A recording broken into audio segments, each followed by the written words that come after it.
ಸಂಗ್ರಹಣಾ ಚೀಲವನ್ನು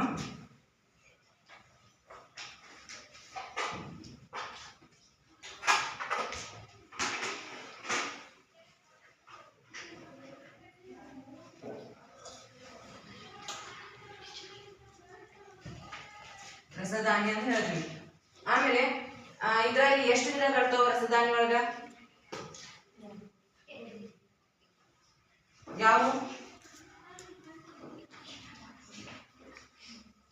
ಒಂದು ಪ್ರಾಣಿ ರಸಧಾನ್ಯ, ಇನ್ನೊಂದು ಸಸ್ಯ ರಸಧಾನ್ಯ. ಅಂದ್ರೆ ಪ್ರಾಣಿ ರಸಧಾನ್ಯ ಮಾಡ್ತದಪ್ಪ ಅಂತಂದ್ರೆ ಪ್ರಾಣಿ ಜೀವಕೋಶದಲ್ಲಿ ಇರ್ತಕ್ಕಂಥ ರಸಧಾನ್ಯ ಸಣ್ಣ ಗಾತ್ರದಾಗ ಇರ್ತದ, ಹೌದ್ರಿ. ಸಸ್ಯ ರಸಧಾನ್ಯ ಸಸ್ಯ ಜೀವಕೋಶದಲ್ಲಿ ಇರ್ತಕ್ಕಂಥ ರಸಧಾನ್ಯವು ದೊಡ್ಡ ಗಾತ್ರದಲ್ಲಿ ಇರ್ತದ. ಅಂದ್ರೆ ಅದ್ರದ್ದು ಏನಪ್ಪಾ ಅಂತಂದ್ರೆ ಇಷ್ಟು ಜೀವಕೋಶ ಇದ್ರೆ 50ರಿಂದ 60% ತನ್ನ ಜಾಗವನ್ನು ಆಕ್ರಮಿಸಿಕೊಂಡಿರ್ತದ ಒಂದು ಸಸ್ಯ ಜೀವಕೋಶದಲ್ಲಿ. ಅಂದ್ರೆ 50% ಶೇಕಡ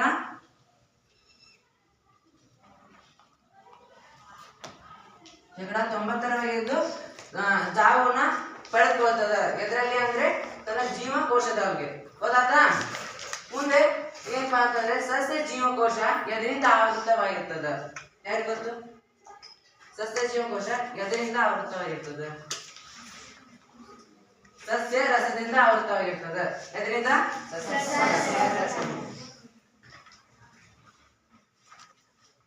ಹೌದ್ರಿ. ಈ ಸಸ್ಯ ರಸದಿಂದ ಆವೃತವಾಗಿರ್ತದ. ಆದ್ರೆ ಸಸ್ಯ ರಸಧಾನಿ ಜೀವಂತವಾಗಿರ್ಬೇಕಂದ್ರೆ ಏನ್ ಬೇಕು? ಈಗ ಮನುಷ್ಯರಿಗೆ ನಾವು ಊಟ ಮಾಡಿ ಜೀವಂತವಾಗಿರ್ತವ, ಅದೇ ತರ ಸಸ್ಯ ಜೀವಕೋಶದಲ್ಲಿ ಇರ್ತಕ್ಕಂಥ ರಸಧಾನಿಯು ಜೀವಂತವಾಗಿರ್ಬೇಕಂದ್ರೆ ಏನ್ ಬೇಕು? ಅದಕ್ಕೋಸ್ಕರ ಊಟ ಬೇಕಲ್ಲ. ಆ ಊಟ ಯಾವುದು? ಅಮೈನೋ ಆಮ್ಲ,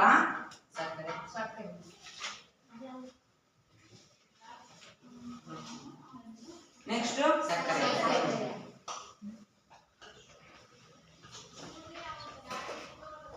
ವಿವಿಧ ರೀತಿಯ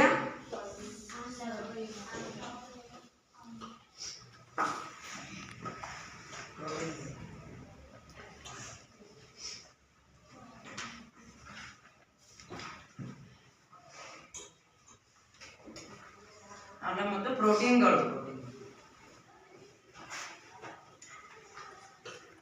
ಏನು? ರಸಧಾನಿ ಅಂದ್ರೆ ಸಸ್ಯ ಜೀವಕೋಶದಲ್ಲಿ ಇರ್ತಕ್ಕಂಥ ರಸಧಾನಿಯು ಜೀವಂತ ಆಗಿರಲು ಬೇಕಾದ ಆಮ್ಲಗಳು ಯಾವಪ್ಪ ಅಂತ ಹೇಳಿದಾಗ ಅಮೈನೋ ಆಮ್ಲ, ಸಕ್ಕರೆ ಆಮ್ಲ ಮತ್ತು ವಿವಿಧ ರೀತಿಯ ಸಾವಯವ ಆಮ್ಲಗಳು ಮತ್ತು ಪ್ರೋಟೀನ್ಗಳು ಬೇಕಾಗ್ತದ. ಹೌದ್ರಿ. ಆಮೇಲೆ ನಾವೇನ್ ತಿಳ್ಕೊಬೇಕಾಗ್ತದ? ಮುಂದೆ ಈಗ ಇದ್ರ ಬಗ್ಗೆ ತಿಳ್ಕೊಂಡ್ವಿ, ಸಸ್ಯ ಜೀವಕೋಶದಲ್ಲಿ ಇರ್ತಕ್ಕಂತಹ ರಸಧಾನ್ಯ ಬಗ್ಗೆ. ಅಂದ್ರೆ ನಾವು ಪ್ರಾಣಿ ಜೀವಕೋಶ ಅಂದ್ರೆ ಬ್ಯಾಕ್ಟೀರಿಯಾ ಅಥವಾ ಏಕಕೋಶೀಯ ಜೀವಿಗಳು ಅಂತ ಬರ್ತವೆ. ಹೌದ್ರಿ. ಏಕಕೋಶೀಯ ಜೀವಿಗಳು ಅಂದ್ರೆ ಏನು? ಒಂದೇ ಒಂದು ಕೋಶವನ್ನು ಹೊಂದಿರುವಂತಹ ಜೀವಿಯನ್ನು ನಾವೇನಂತೀವಿ? ಏಕಕೋಶೀಯ ಜೀವಿಗಳು ಅಂತ ಕರಿತೀವಿ. ಅಂದ್ರೆ ಏಕಕೋಶೀಯ ಜೀವಿಗಳು ಅಂದ್ರೆ ಅಮೀಬಾ,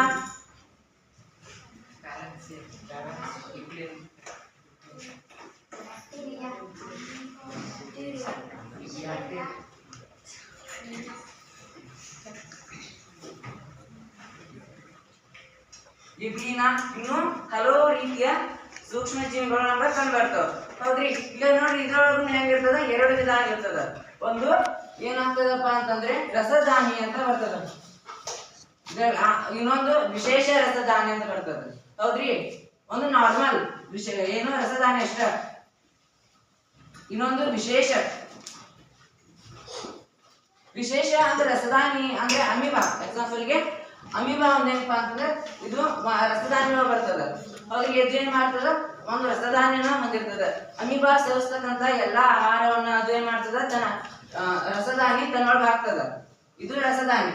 ಅಂದ್ರೆ ವಿಶೇಷ ಅಂದ್ರೆ ಬೇರೆ ರೀತಿಯ ಸೂಕ್ಷ್ಮ ಜೀವಿಗಳು ಅಂದ್ರೆ ಏಕಕೋಶೀಯ ಜೀವಿಗಳು ಅಂದ್ರೆ ಆ ಜೀವಿ ಸೇವಿಸ್ತಕ್ಕಂತ ಎಲ್ಲಾ ಆಹಾರವನ್ನು ತನ್ನೊಳಗೆ ಹಾಕೊಳ್ಳಲ್ಲ. ಹೌದ್ರಿ. ತನಗೆ ಬೇಕಾದನ್ನ ಅಷ್ಟೇ ಒಳಗೆ ಹಾಕೊಂಡು ಬೇಡದನ್ನ ಅದೇ ಮಾಡ್ತದ? ಹೊರ ಹಾಕ್ತದ. ಅಂದ್ರೆ ಏನಪ್ಪಾ ಬೇಡದನ್ನ ಹೊರಗೆ ಹಾಕ್ತದ ಅಂತಂದ್ರೆ ಏನು? ಅಧಿಕ ನೀರಿನ ಅಂಶ. ಹೌದ್ರಿ.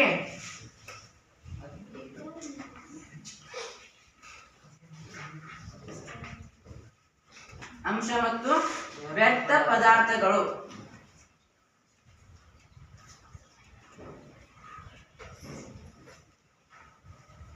ವ್ಯರ್ಥ ಪದಾರ್ಥಗಳು. ವ್ಯರ್ಥ ಪದಾರ್ಥನ ಅನ್ಬೋದು ನಾವು, ತ್ಯಾಜ್ಯ ಪದಾರ್ಥ ಅಂತ ಹೇಳ್ಬೋದು. ಹೌದಾ? ಮತ್ತೆ ಈ ಪ್ರಾಣಿ ಜೀವಕೋಶ, ಪ್ರಾಣಿ ಒಳಗೆ ಎಷ್ಟು ವಿಧ ನೋಡ್ಬೋದು ನಾವು? ಪ್ರಾಣಿ ಒಳಗೆ ಎಷ್ಟು ವಿಧ ನೋಡ್ಬೋದು? 2 ವಿಧ. ಅದು ಯಾವ್ಯಾವ ಹೇಳಿ?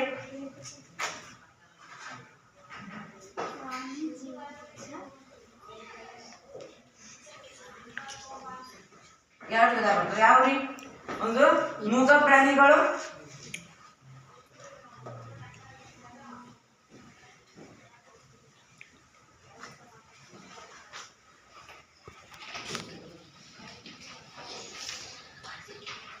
ಮತ್ತು ಮನುಷ್ಯರು. ಹೌದ್ರಿ? ಈ ಮನುಷ್ಯ ಅಂದ್ರೆ ಮನುಷ್ಯರು ಏನ್ ಮಾಡ್ತೀವಿ ನಾವು?